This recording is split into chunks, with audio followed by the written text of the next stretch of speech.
राम राम राम हरे हरे, हरे कृष्ण कृष्ण कृष्ण हरे हरे, हरे राम राम राम हरे हरे, हरे कृष्ण कृष्ण कृष्ण हरे हरे, हरे राम राम राम हरे हरे, हरे कृष्ण कृष्ण कृष्ण हरे हरे, हरे राम राम हरे हरे, हरे कृष्ण कृष्ण कृष्ण हरे हरे, हरे राम राम हरे हरे, हरे कृष्ण कृष्ण कृष्ण हरे हरे, हरे राम राम हरे हरे, हरे कृष्ण कृष्ण कृष्ण हरे हरे, हरे राम राम हरे हरे, हरे कृष्ण कृष्ण कृष्ण हरे हरे, हरे राम राम हरे हरे, हरे कृष्ण कृष्ण कृष्ण हरे हरे, हरे राम राम हरे हरे, हरे कृष्ण कृष्ण कृष्ण हरे हरे, हरे राम राम हरे हरे, हरे कृष्ण कृष्ण कृष्ण हरे हरे, पुंडलीक वरदे हरि विठ्ठल श्री ज्ञानदेव पंढरीनाथ भगवान, महायोगपीठे तटे भीमरथ्या वरं पुंडरीकाय दातुं मुनीन्द्रे, समागत्य तिष्ठं तमानन्दकन्दं परब्रह्मलिङ्गं भजे पाण्डुरङ्गम्।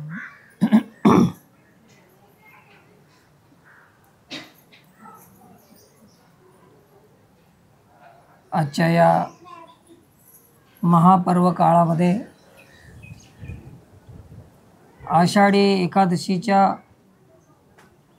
आपल्या सर्वांना शुभकामना आणि या कार्यक्रमामध्ये एकादशीच्या अशा या पर्व काळावर भगवत चर्चा भगवन नाम स्मरणाचा हा अवकाश मिळालेला आहे। अशा संधीचा आपण शक्य होईल तेवढा सदुपयोग करण्याचा प्रयत्न आपण करणार आहोत। विषय प्रवेश करण्यापूर्वी श्री गुरुचं स्मरण वंदन करून श्री विठ्ठल रुक्मिणी युगलचरणी साष्टांग दंडवत प्रणाम करून जमलेल्या समस्त भाविकांच्या चरणावर व्यासपीठावरून प्रणाम आहे।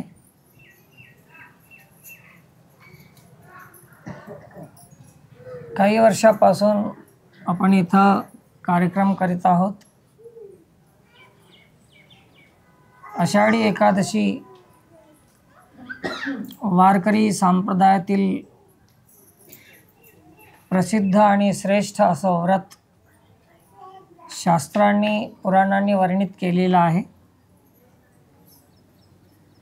एकादशी श्रेष्ठ गाढी नामस्मरणे कोटी याग जोडी,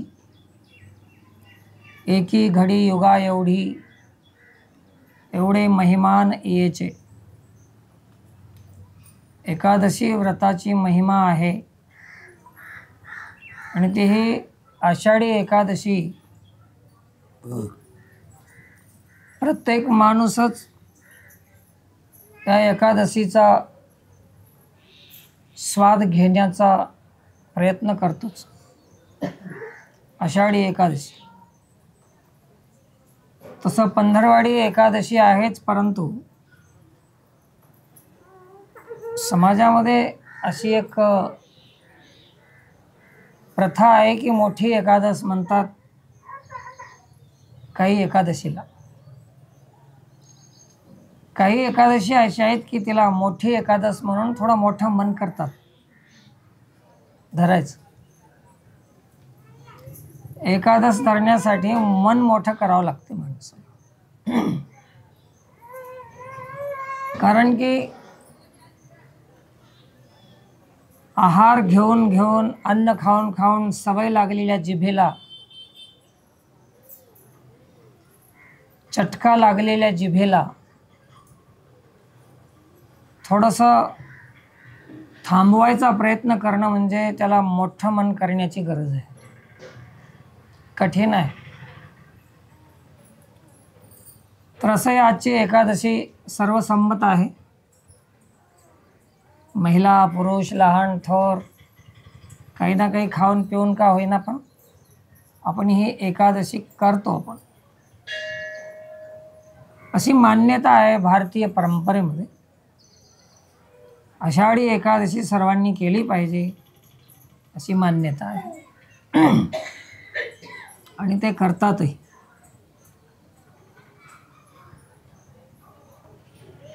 या संप्रदायामध्ये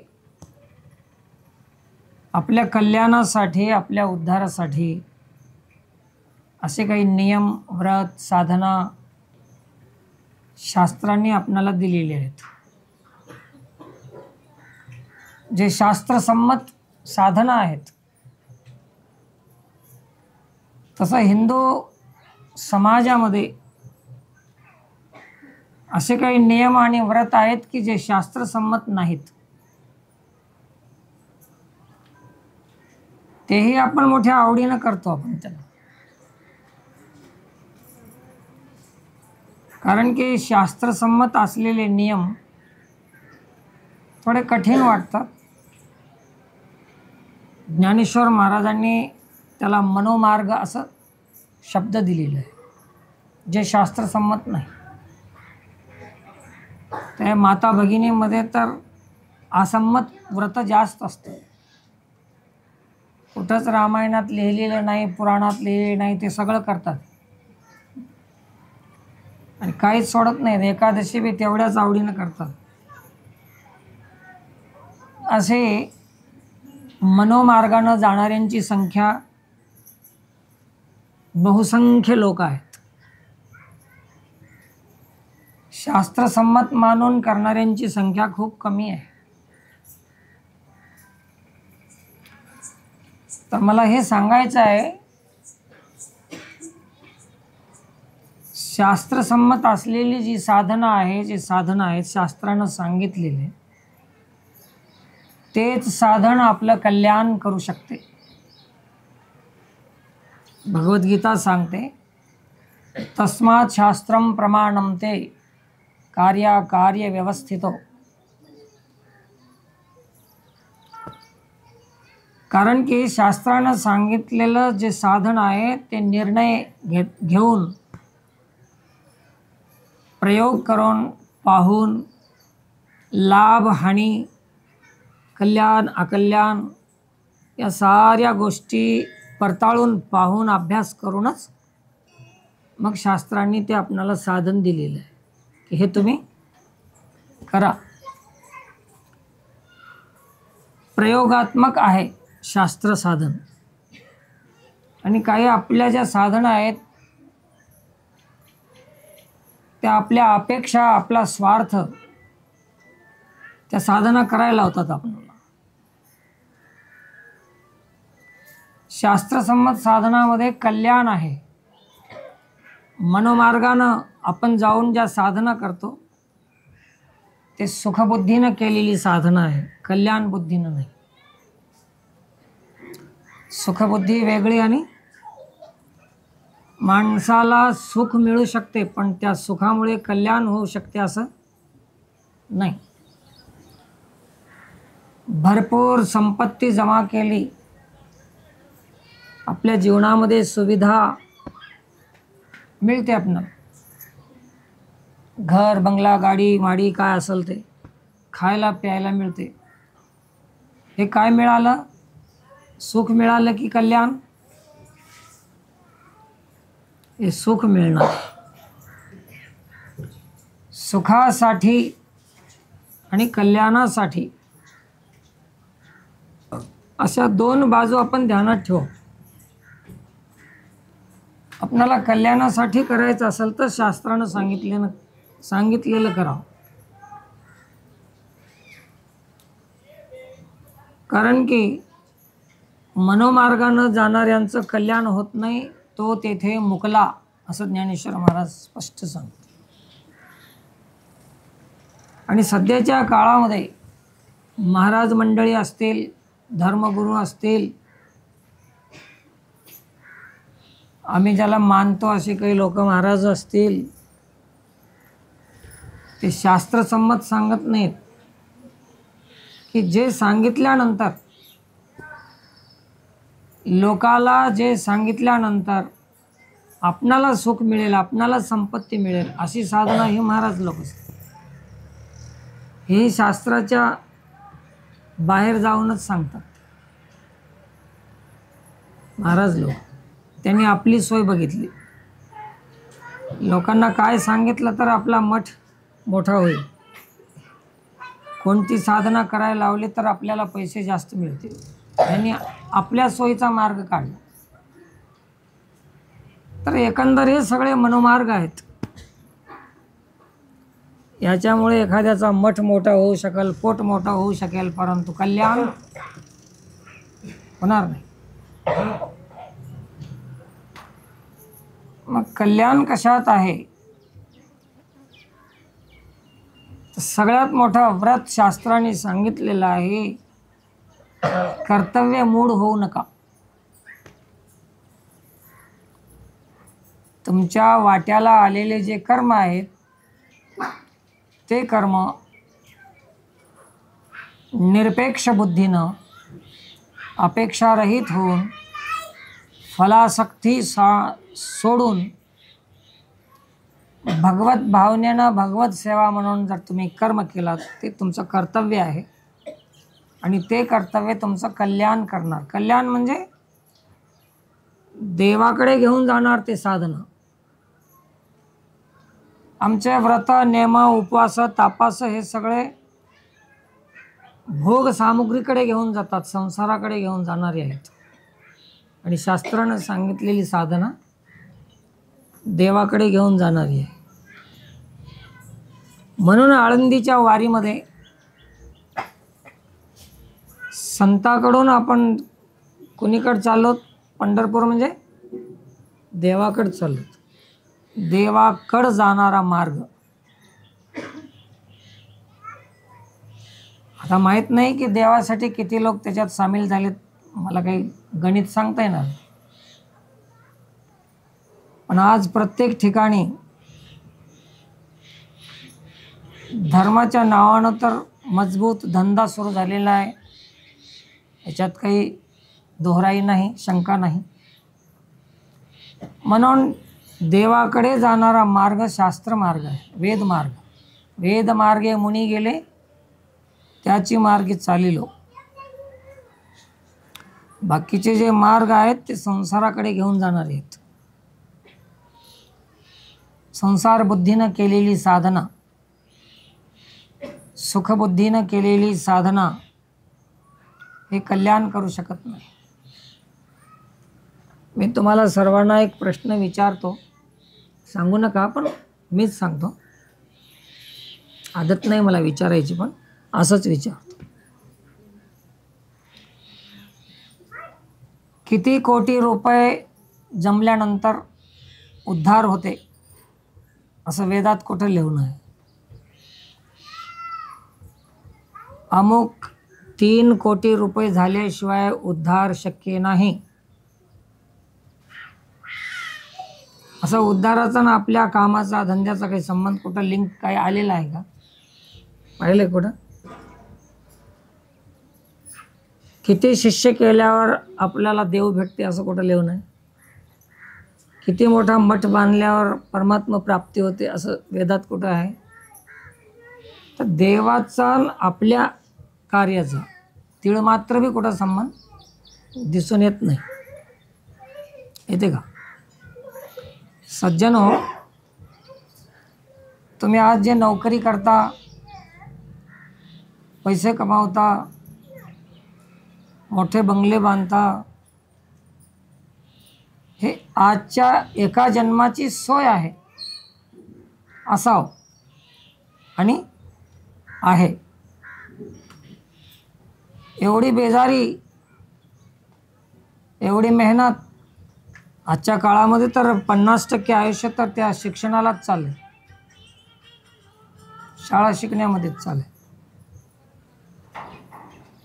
उरलेलं 50% मग शिकलेलं विद्येचा उपयोग घेण्यामध्ये चालले, पैसे कमवण्यावर. तर आज तुमच्याकडे गाडी म्हाडी जे काय आहे, एका जन्माची सोय आहे. रुपये पैसे सोनं नाणं चांदी जे काय असेल तर ते कुठली सोय आहे? एका जन्माची. आणि हे तुम्हाला सर्वांना माहीत आहे की हे जन्म, या जन्मानं आपला जन्म पूर्ण होत नाही. जर आपण उद्धाराचं काहीच केलं नाही तर पुन्हा 84 लाख जन्म मिळणार आहेत. तर या ठिकाणी कमवलेली म्हाडी त्या 84 लाख योनीमध्ये कामाला येत नाही. इथले पैसे तिथं कामाला येत नाही. समजा तुम्ही घर बांधलं, ह्या जन्माला उपयोगाला आलं. पुढच्या जन्मामध्ये जर आपण कुत्रा झालं तर, म्हैस झालं तर, ह्या बिल्डिंगमध्ये पुन्हा येता येते का? म्हणजे हे जे सोय आहे ते कोण आहे? त्याची आई जरा घ्या ना, माईक नाही आधीच. कोणाचं नसलं तर इकडं आणून द्या. एका जन्माची सोय करण्यामध्ये एवढी फजिती आहे. आणि ते बी एका जन्माची सोय बी निश्चित नाही, प्रारब्ध असेल तर. कोणाला वाटत नाही की आपली पत्नी मरून जावं, पण अचानक मरून जाते. कोणाला वाटत नाही की आपल्या परिवारात कोणी मरावं, पण तो मरत राहतात. आपल्या मनावर तर काहीच नाहीच. मग अशा या अनिश्चित स्वरूपाच्या संसारासाठी आपण एवढं मेहनत करतो, तर निश्चित परमात्मा स्वरूपासाठी अजून काही केलेलं नाही. एकाच जन्मासाठी एवढी बेजारी झाली, पण आता आपण उद्धारासाठी अजून काहीही सुरुवात केली. आणि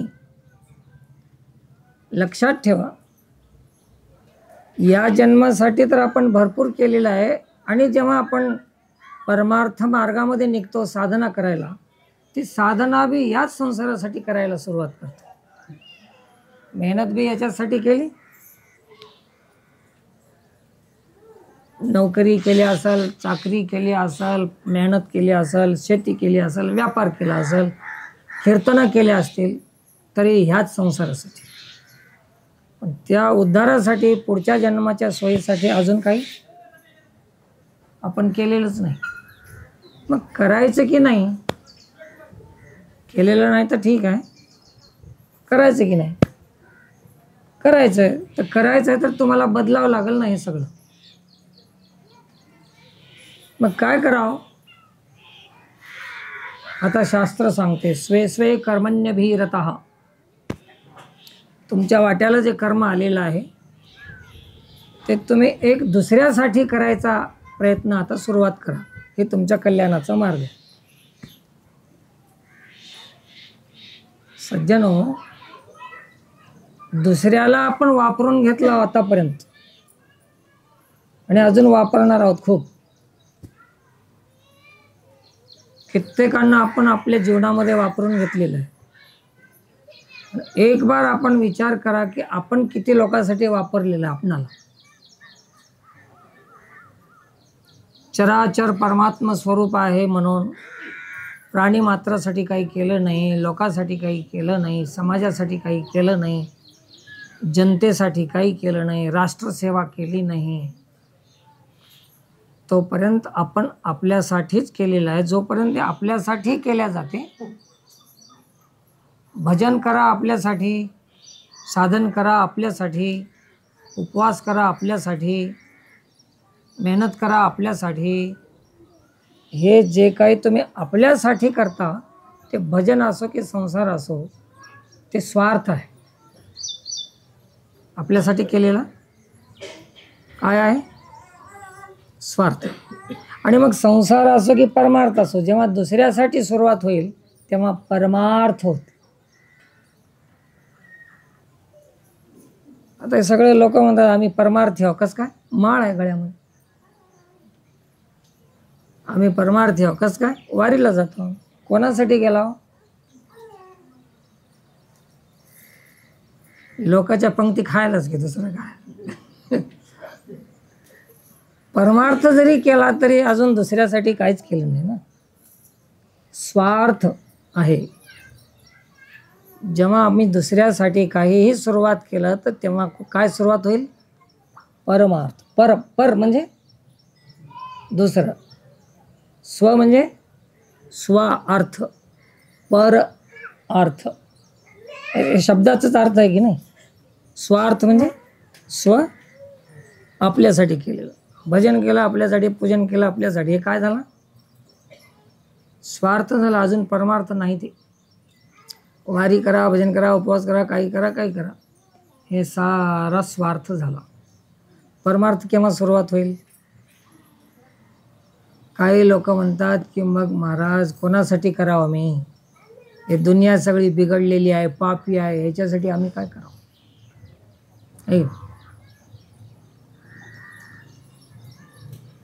तर दुनिया पापी आहे की पुण्यवान आहे हे ठरवायचा अधिकार तुम्हाला कोण दिलेला आहे? त्याच्या कर्माचं प्रारब्ध झालंय, ते प्रारब्धाचा भोग, ते प्राणी भोग आले. तुझं कर्तव्य आहे की परोपकार, पुण्य करणं, परोपकार करणं, हे तुझं कर्तव्य आहे. दुसऱ्याच्या कल्याणासाठी करणं. हे तर नारद मुनीनं वाल्मिकी महाराजासाठी प्रयत्न केला. जेव्हा वाल्मिकीनं त्यांच्या कल्याणासाठी प्रयत्न केला तेव्हा वाल्मिकी पापी होता का पुण्यवान? प्रयत्न केला तेव्हा आम्हाला काय वाटायला, या पाप्यासाठी काय करावं? तुम्हाला पुण्यासाठी करायची गरजच काय? असं हे इतिहास साक्षी आहे.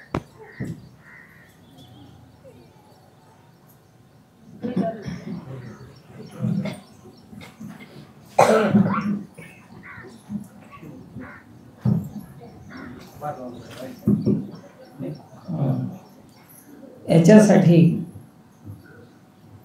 आपल्याला परमार्थ काय हे सांगायचं होतं. आतापर्यंत जे केलं आम्ही ते स्वार्थ केला.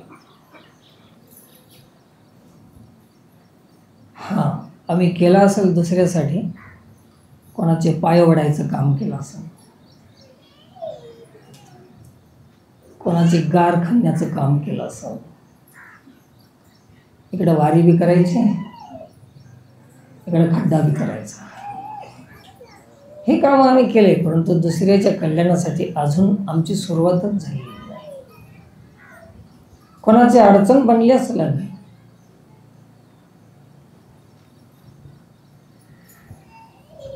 कोणाचं मनोबल कमी करण्याचं काम केलं असेल, कोणाला निराश करायचं, हताश करायचं,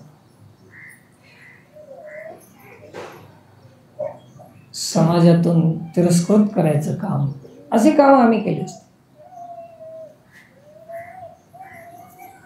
उपेक्षित माणसापर्यंत पोहोचलं नाही कधी. जे प्रताडित आहेत, उपेक्षित आहेत, अशा माणसापर्यंत जाऊन पोहोचून तुमच्या वतीनं तुम्ही काय त्याला सहयोग देऊ शकता ते देणं. चाहे विचार द्या, वस्तू द्या.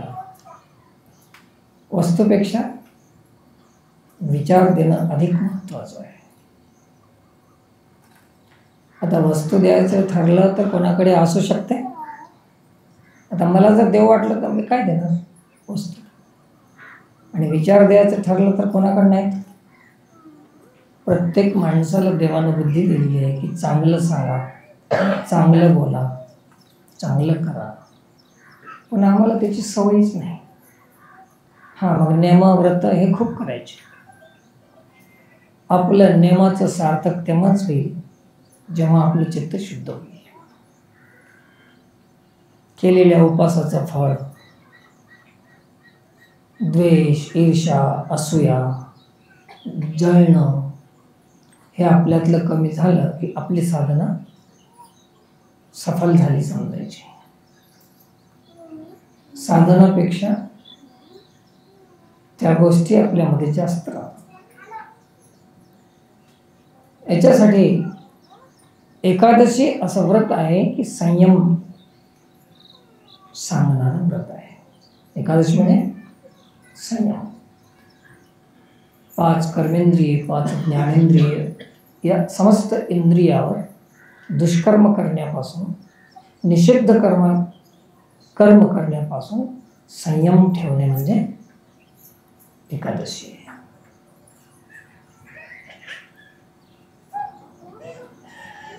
कीर्तनात बसून बी संसाराच्या गोष्टी चालू होतात. लई मागं बसलेले लोक बोलत राहतात. आमचं ध्यान राहतं एवढंच, ते घरी करमत नाही म्हणून इथे करतात. त्या बिचारीची अपेक्षा नाही की आपला उद्धार करून घ्यावं, शांत बसावं, श्रवण करावं, असं नसते.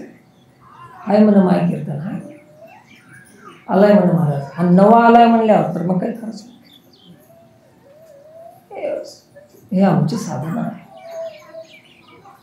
ना व्याकुळता नाही, ना तळमळ नाही आपल्या स्वतःच्या उद्धाराची. विचार नाहीत. अशी आमची एकादशी आहे. संयम करण्याचं प्रेरणा देणारं व्रत म्हणजे एकादशी आहे. संयम करणाऱ्याला इतके नियम करण्याची गरज पडत नाही. जिभेवर संयम, मनावर संयम, इंद्रियावर संयम, दमन, या साऱ्या गोष्टी एकादशी आहेत.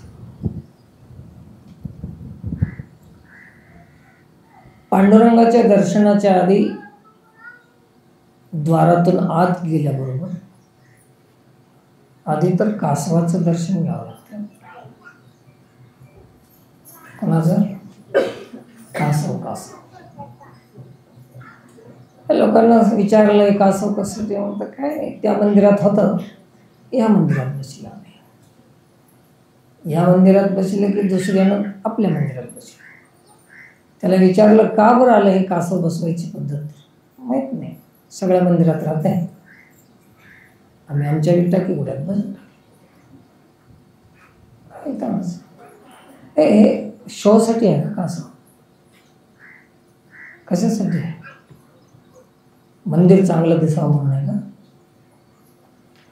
या ज्या गोष्टी आहेत याच्या मागे काय भूमिका आहे? तर हे संयमाचंच प्रतीक आहे. कोण? हे कासव. कासवामध्ये एक गुण असा आहे की पाण्यामध्ये पडून राहते, पाण्यातलेच किडे खाते. आपल्या ज्या ठिकाणी आपण राहतो त्या पाण्यातलंच खाते. दुसऱ्याच्या घरी जाऊन कधी खात, दुसऱ्याच्या खिशातलं कधी घेत. कोण? कासव. असं राहतं ते पाण्यात पडून. आणि त्याचा एक गुण असा आहे की देखे कुर्म जिया परी, कासवाला काय म्हणतात? कुर्म. वाईले अवयव पसरी, आपले हातपाय बाहेर काढते आणि इच्छावसे आवरी आपुली आपण. त्याच्या मनात आले की आपण हे हातपाय बाहेर काढू नये तर पुरे आपल्या अंगामध्ये ओढून घेते सगळे आणि गोल चाकासारखं दिसतं. हातपाय दिसत नाही. इच्छा असेल तर बाहेर काढते हातपाय, नसेल तर मग ओढून घेते. हे कोणाचा गुण आहे? मग हे कासव याच्यासाठी बसवले की तुम्ही देवाकडे चालात तर आधी आपले इंद्रिय, मन पांगलेलं आहे, चित्त इकडं तिकडं भटकलेलं आहे, त्याला आधी ओढून घ्या आणि मग देवाकडे जा.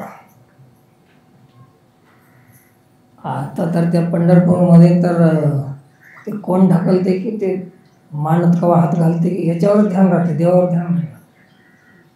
ढकलून देत राहते. देवापासून ढकलून देणारे खूप मिळाले, परंतु देवाकडे ढकलणारे कोणीच भेटायचे. देवापासून ढकलून देणारे तर आहेतच. पैसे घेऊन ढकलतात. तर कोणी म्हणेल की मग ते ढकलणं गेलं तर एवढ्या लोकांचं दर्शन कसं होईल. बस तुम्ही कोणाला ढकलायचं शिकू नका, तेच दर्शन आहे.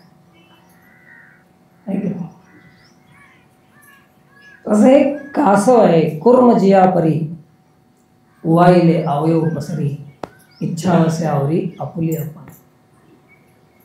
इच्छा नसेल तर ते आपल्या आपण ओढून घेते.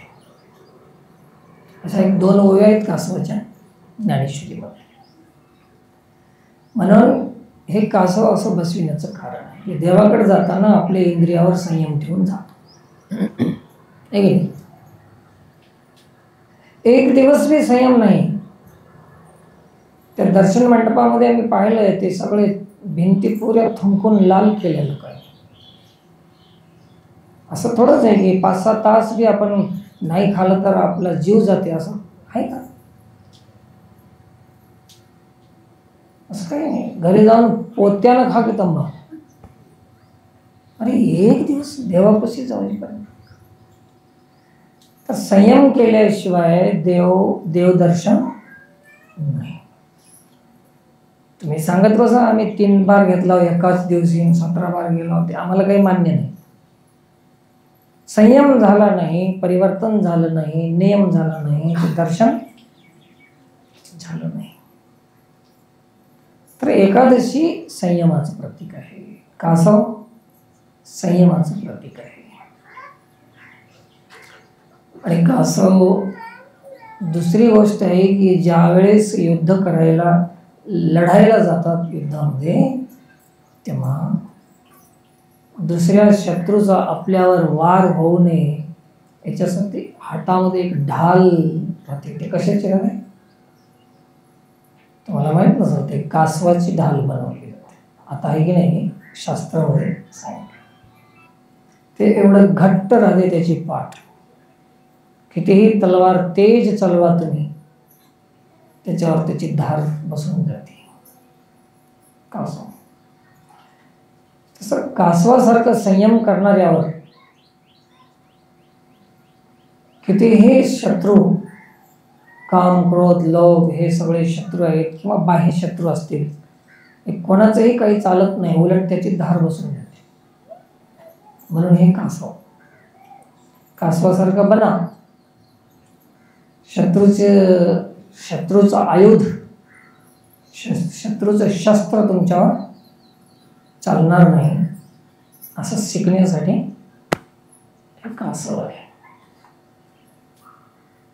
आता लक्षात राहील ना कासव कशासाठी आहे. मग ते ढाल आहे आपल्यासाठी.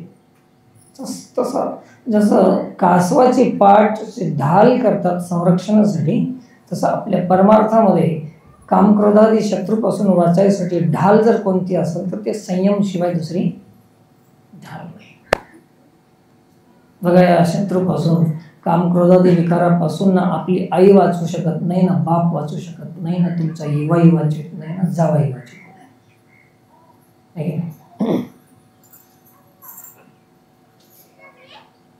आम्हाला कामक्रोध लय सत्वाले, मग असं करा की म्हणे आपल्यापाशी MLA खूप जवळचा आहे, त्याला सांगा जाऊन काय कामक्रोध सत्वाले. त्याला MLA काय करायचं. बरं MLA व्हायला गेलं तर MP ला सांगा. हे तुमचं इथलं काम नव्हे. याच्यासाठी संयम हेच त्याची ढाल आहे. आणि संयम करायचं असेल तर शास्त्रसंमत साधना आपण केली पाहिजे. पुन्हा तुम्हाला मुख्य केंद्रबिंदू जो आहे ना तिथं घेऊन यायला होता. शास्त्रसंमत, शास्त्र स्वच्छ, शास्त्रानं सांगितलेलंच विसर्जन करा, शास्त्रानं सांगितलेलंच स्वीकार करा. शास्त्र म्हणेल जे सांडावे ते राज्य ही तृण मानावे, घ्यावे तरी न म्हणावे विषयही विरू.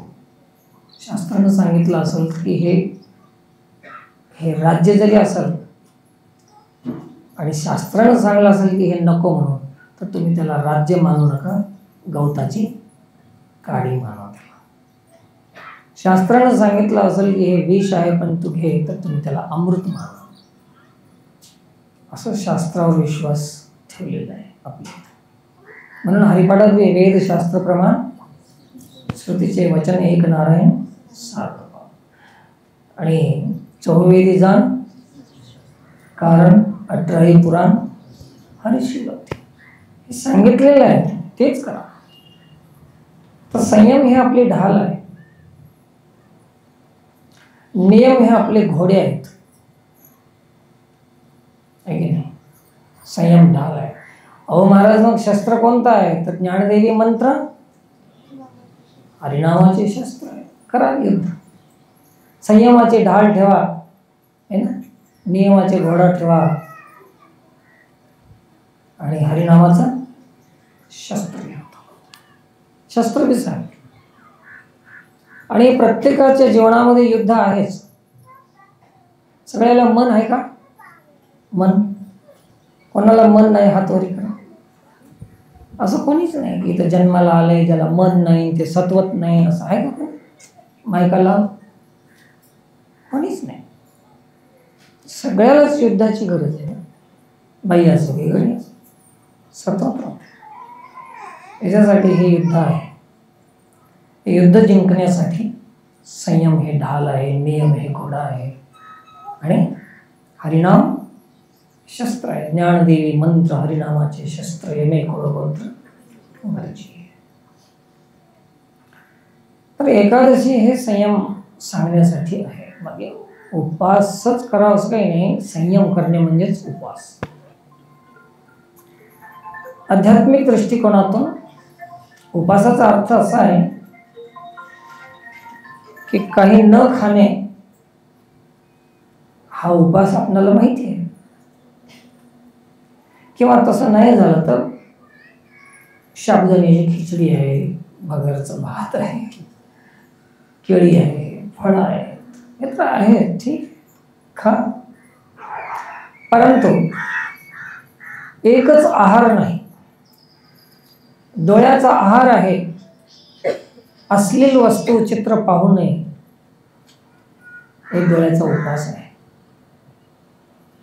ज्या गोष्टी अनहित करणारे आहेत, कोणाची निंदा असेल, स्तुती असेल, भागवडी असते, कचरा गोष्टी असतील, ते न ऐकणं हे कानाचा उपवास आहे. तुम्हाला प्रत्येक इंद्रियाचा उपवास करणं भाग आहे. काय पाहावं काय पाहू नये. पाहता विश्व माते निज रूप दाखवी, सत्कथा श्रवण करणे पियुष चाखवी. कानाचा उपवास. पाहता विश्व माते निज रूप दाखवे. हे परमात्मा, हे विठ्ठला, जिकडे पाहीन मी तिकडे हे प्रकृती नको, या प्रकृतीमध्ये जे चेतना आहे ना ते मला दाखव, तुझं रूप दाखव. हे कोणाचा उपवास आहे? डोळ्याचा उपवास आहे. पाहता विश्व माते निज रूप दाखवे.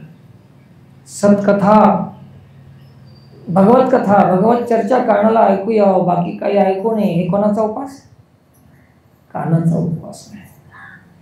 नको ते टाळून टाकणे, नको ते निषेध करणे, नको ते न घेणे, हेच काय आहे? उपवास आहे. प्रत्येक इंद्रियाचा विषय आहे ना, तो त्याला त्या दिवशी न देणे म्हणजे उपवास. असा उपवास. आपल्या हातानं काही दुष्कर्म होत असतील ते न करणे हा हाताचा उपवास आहे. असे काही दिशा आहे अयोग्य की तिकडे गेल्यानंतर आपलं कल्याण होत नाही, त्या दिशा सोडून देणे, प्रवास बंद करणे, हे पायाचा उपवास आहे. उपवास म्हणजे केवळ पोटाचाच नसतं.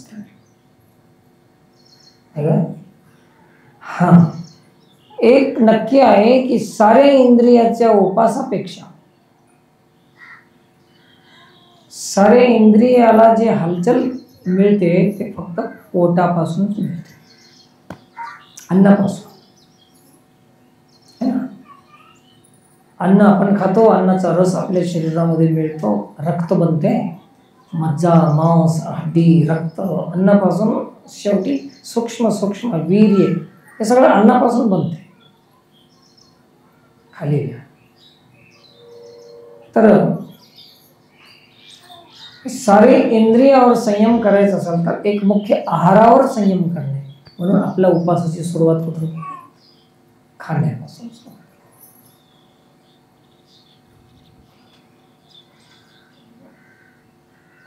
युक्त आहार विहारस्य युक्त चेष्टस्य कर्मसु इथून सुरुवात केली. तर भगवद्गीतेमध्ये कृष्णाने आधी नाव कोणाचं घेतलं? आहाराचं. कारण गडबड कुठून होते सगळी? आहारापासून. जशी वरी पालवी खोडली वरी तर अजून त्याला पागोरे जास्त फक्त. तसं वरी आपण मन आवर, इंद्रियावर, हातपाय आवर केलं, जीभ आवर नाही गेली तर ते वरची पालवी खोडून त्याला पाणी घातल्यामुळेच आहे. आणि जेव्हा आहारच जेव्हा आपण संयमित करतो तेव्हा खोडच काढण्यासारखं आहे. पालवी कापायची नाही. शेतकऱ्याला माहीत आहे, काही आळशी शेतकरी फक्त पेरणीच्या वेळेस पालव्या तेवढ्या खोडून घेतात आणि काही हुशार शेतकरी उन्हाळ्यामध्ये खोड काढतात. खोड काढल्याशिवाय खोड जात मराठी कळते काय? त्याची खोड जायना. हो का जायना? खोडाला हातच घालाय नाही. वरी पालवी खोडली त्यांनी. माझी तुमची कोणाची बी खोड जावं म्हणलं तर काय करा? वरून खोडू नका. दुसरे नियम इंद्रिय आवरीत बसण्यापेक्षा पहिलं काय आवरा? जीभ. बोलण्यापासून खाण्यापासून लय चुरचुर चालते जीभ. कित्येकाचा संसार उद्ध्वस्त करून टाकते ही जीभ. जिभेला जर सांभाळलं, व्रत नियम केलं तर एवढी शक्ती आहे की एखाद्याचं कल्याण करू शकते ही जीभ. शब्द हा बहुसार उपकाराच्या राशी. शब्द काय करत नाही, पण याचं मूळ आहे आहार.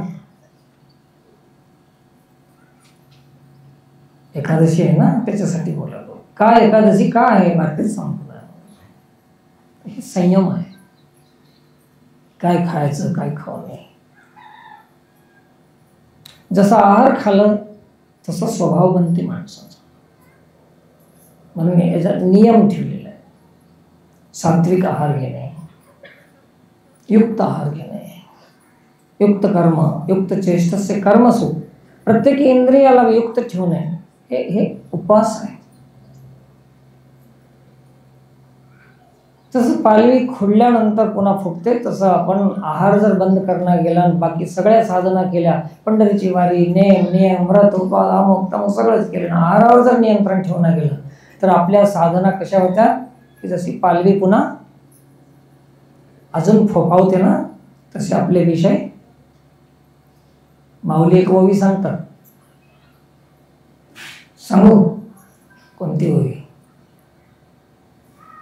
श्रोत्रादी इंद्रिये आवरिती. श्रोत्र म्हणजे कानाला आवरतात, कोणाचं ऐकायचं नाही, कानात गोळे घालून घे. श्रोत्रादी म्हणजे डोळे, ते काय म्हणतात, कान आणि डोळे हे सगळे इंद्रिय आवरले आपले, सगळे इंद्रियाला आवर घातला. परंतु श्रोत्र आदी इंद्रिय आवरीती परी रसने नियमो न करीती. रसने म्हणजे जिभेला नियम करत नाहीत. तर सगळ्यात मोठा नियम तुम्ही काय करणार? जिभेचा नियम करा. दुसरे नियम जरा कमी केले तर चालते, काय होत नाही. सगळ्यात मोठा नियम कोणता आहे परमार्थात? जिभेचा नियम आहे. श्रोत्रादी इंद्रिय आवरीती परी रसने नियमो न करीती. ते सहस्त्रदा आकळी जाते विषयी. ते पुन्हा हजारपट विषयामध्ये आकळून जातात. रसना. प्रत्येक व्यसन जे आहे ते रसनाच विषय आहे, रसनेचा विषय आहे. मद्यपान हे रसनेचा विषय आहे, जीभच आवरत नाही. ओढते तिकडं, आहे की नाही? कोणाची हॉटेलमध्ये ओढते, कोणाची धाब्याकडे ओढते, कोणाची कोणाकडे, कोणाची कशाकडं, हे ओढत राहते. ओढाओढ चालू आहे याची.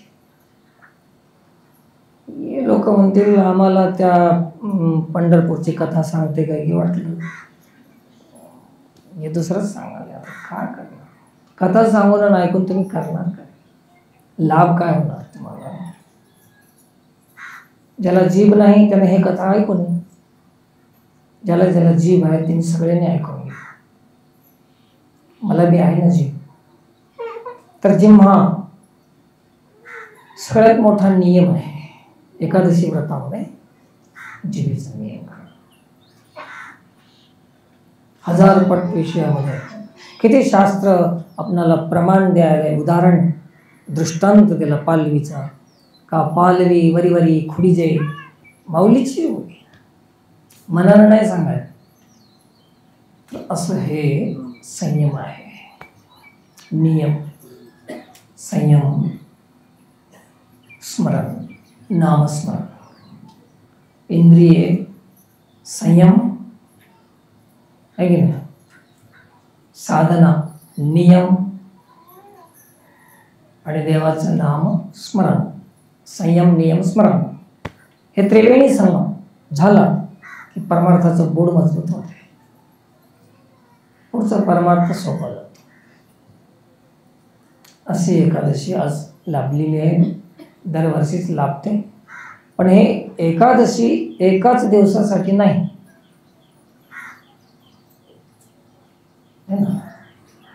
कायमची एकादशी म्हणत. काही आहारात बदल करा. कसा बदल करावा असं तुम्हाला वाटत असेल तर ज्ञानेश्वरी वाचवा, 17वा अध्याय वाचून घ्या.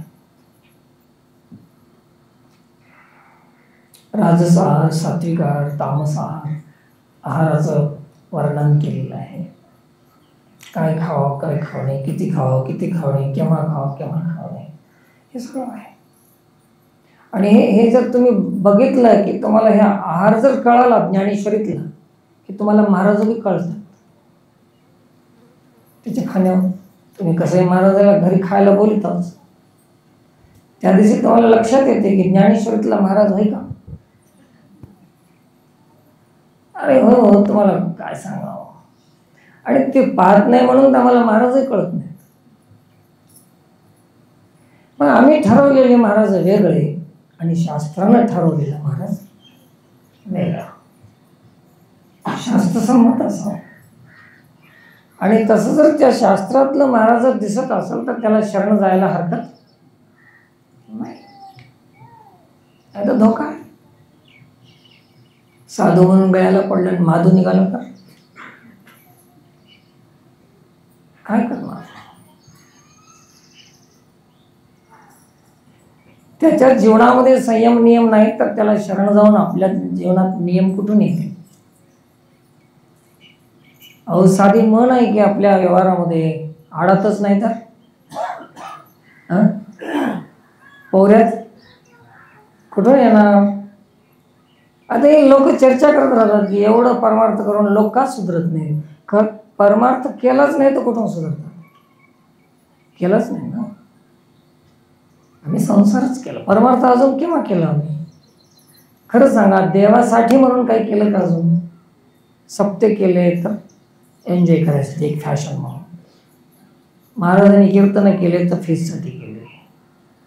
आम्ही काही पुढारी येऊन काम केलं तर मोठेपणासाठी केलं. आता देवासाठी कोण काय केलं आतापर्यंत? कोणीच नाही केलं. ज्या दिवशी तुम्ही देवासाठी म्हणून करायला निघाल त्याच दिवशी तुमचं सार्थक होईल आणि तुमचं कल्याण बरोबर. आतापर्यंत आम्ही खरं केलंच नाही असं हा परमार्थ आहे. तर हे समजण्यासाठी आपल्याला शास्त्रप्रमाण मानावं लागतं. भगवद्गीता वाचवा, ज्ञानेश्वरी वाचन करा. कोण विठोबा आहे, कोण कोण आहे. देवाने सांगितलं की बघा, याही वरी पार्था माझी भजनी आस्था, तरी त्या तिने माथा मुकुट करी. तुम्हाला माहिती नसेल असेल तर ठीक आहे, धन्यवाद. देवानं सांगितलं की एवढं ज्ञान झाल्यावर बी पुन्हा माझं भजन सोडत नाही. माझ्या नामाची गोडी वाढत जाते त्याची. जसं ज्ञानी होईल, मोठा होईल, तसं नाम त्याचं अजून घेण्याची इच्छा वाढते, नामस्मरण करण्याची भावना वाढते. तर त्या भक्ताला मी माझ्या डोक्यावर मुकुट करून घेतो. मुकुट मला माहीत नव्हतं, मग मी चौकशी केली आणि गुरुला विचारलं की हे असं देवानं सांगितलंय, मग आतापर्यंत कोणाला मुकुट केलंय का देवानं? मग मला माझ्या गुरुनं सांगितलं की तुला माहीत नाही म्हणे, पंढरपूरमध्ये विठोबा आहे, विठोबाच्या डोक्यावर महादेवाची पिंड आहे. काय? किती लोकांना माहित आहे? जवळपास सर्वांनाच माहित आहे. जवळपास नाही म्हणून कशाला अपमान करा, सर्वांनाच माहित आहे. तर भगवान शंकर देवाचं ध्यान करतात, नामस्मरण करतात. सार सार सार विठोबा नाम तुझे सार रे, म्हणून जपताय शूळपाणी वारंवार रे. शूळपाणी म्हणजे महादेव, विठ्ठल नामाचं स्मरण. नामस्मरण विठ्ठल आहे की राम आहे ते नाम तुम्ही निवडा, पण हरिस्मरण करणार. म्हणून महादेवाला आपल्या डोक्यावर ठेवून घेतली त्यांनी मुकुट नाही. तर ती ओवी ज्ञानेश्वरी झाली. याही वरी पार्था माझी भजनी आस्था, तरी तया ते मी माथा मुकुट करी. तर ते देवासाठी करणं, देवाचं होणं हे एकादशी व्रत आहे. तर अशी एकादशी करत जा. देवाच्या नावानं परमार्थ करा, शास्त्रसंमत साधना करा. महिला मंडळी, तुम्हाला कुठलंही काही करायचं असेल तर शास्त्रात सांगले का असं बघूनच करा, है ना? बघून केलं बा. आता कोणाचं काही बोलायला गेलं तर लोकांना मन दुखवते. काय आहे ना, किती देव आहेत, काय काय झालेत. आता सध्या चालू आहे ना. आता इथं बी आहे, ह्या बी गावामध्ये आहेच. काय सांगावं, सांगता येत नाही. तर हे सगळं शास्त्रसंमत नाहीच. कुठंच नाही. ज्ञानेश्वरीत, भागवतात, रामायणात कुठं नाही. ते बी आम्ही करतो. तर हे करणं बंद करा. अशा काही नियम आहेत, व्रत आहेत, साधन आहे, ते बंद केले पाहिजे. आणि शास्त्राने सांगितलेलं करत राहू. खूप धन्यवाद. आज आपल्या गावामध्ये विठ्ठल रुक्मिणी मंदिराची निर्मिती होऊन, मूर्ती स्थापना होऊन हे कितवं वर्ष आहे? तिसरा. 2 वर्ष होऊन गेले. गेल्या वर्षीही इथं कार्यक्रम झाला होता, याही वर्षी झालेला आहे. समस्त गावकरी मंडळीचं सहयोग आणि सहकार्याने मंदिर निर्माण झालेलं आहे. विठ्ठल रुक्मिणीची सुंदर अशी मूर्ती या ठिकाणी प्राणप्रतिष्ठा झाली. कार्यक्रम चालू आहेत. हरिपाठ आहे, काकड आरती आहे. कार्तिक मासमध्ये खूप मोठा गजर होतो. काकड आरतीचा कार्यक्रम होतो. मोठं प्रांगण आपणाला मिळालेलं आहे देवाच्या कृपेनं.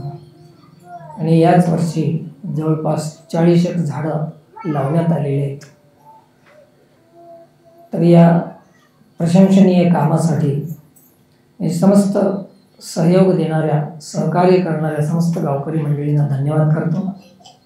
आणि असंच उत्तरोत्तर आपलं हे कार्य प्रगतीपथावर असावं अशी आपल्याला विनंती करतो.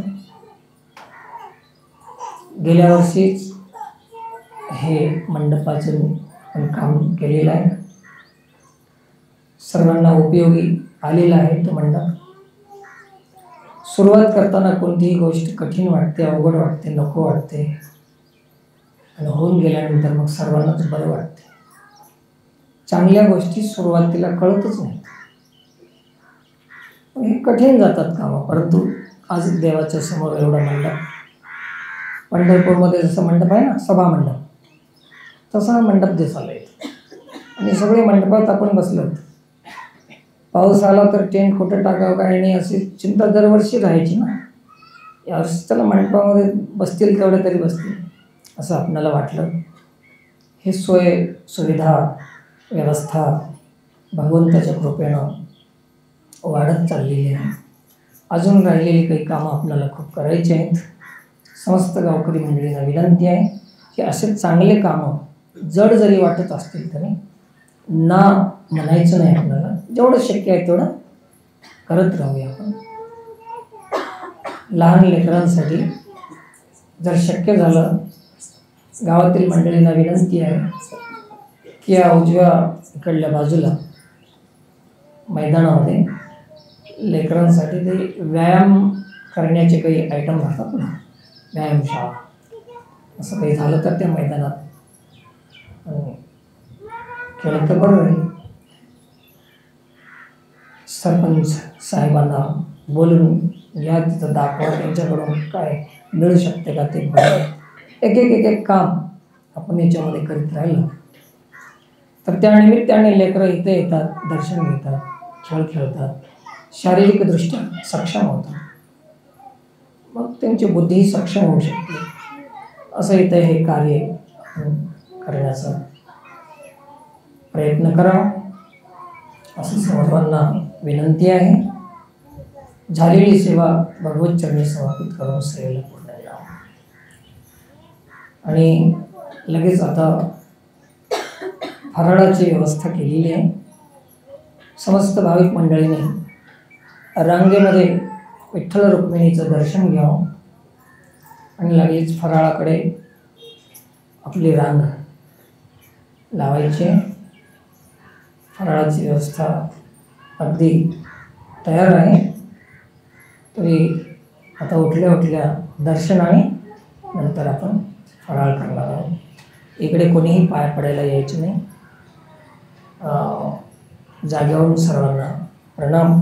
पुन्हा एक बार अशा या महापर्व काळात आषाढी एकादशी निमित्त कोटी कोटी शुभकामना आहे आपल्या सर्वांना व्यक्त करून झालेली सेवा भगवत चरणी समर्पित करून सेवेला पूर्ण केला.